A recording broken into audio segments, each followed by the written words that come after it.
সম্মানিত দর্শক বন্ধুরা, আসসালামু আলাইকুম। তো আজকে আমি স্পেশালি আমাদের রাজু ভাইয়ের স্পেশাল চা খেতে আসলাম। আর রাজু ভাইয়ের চাটা অনেক সুন্দর।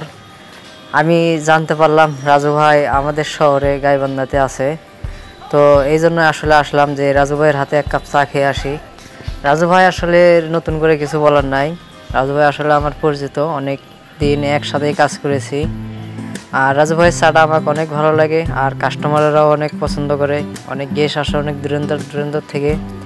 তো আপনারা যারা আমার নিয়মিত আমার রেসিপিগুলো দেখেন, তো তারাও আসলে আমার রাজু ভাইয়ের চা খেতে আসতে পারেন। আর রাজু ভাইয়ের ঠিকানাটা হচ্ছে গাইবান্ধা জেলার মধ্যে সাগাটা থানা। আর এই জায়গাটার নাম হচ্ছে উল্লের বাজার। তো অবশ্যই আপনারা খেয়াল রাখবেন, উল্লের বাজার, সাগাটা থানা, গাইবান্ধা জেলা, উল্লের বাজার। হ্যাঁ, উল্লের বাজার। আর এখানে গাইবান্ধা থেকে আসলে বরাবর গাইবান্ধা বড় মসজিদের সামনে থেকে সিএনজি পাওয়া যায়, উল্লের বাজার। তো আসলে আশেপাশে যারা ভিডিওটা দেখছেন তাদেরকে বলবো অবশ্যই রাজু ভাইয়ের এক কাপ চা খেয়ে যাবেন। রাজু ভাইয়ের চাটা অনেক সুন্দর, তো আপনারা না খেলে বুঝতে পারবেন না। আর অবশ্যই আমাকে কমেন্ট করে জানাবেন আপনাদেরকে কেমন লাগলো। আসলে আমি পার্সোনালি রাজু ভাইয়ের চাটা পছন্দ করি, আমি নিজেও খেতে যাচ্ছি এবং রাজু ভাই আমাকে স্পেশাল একটি চা দিল। তো অবশ্যই আমি খাওয়ার পরে আপনাদের সাথে দেখা হবে।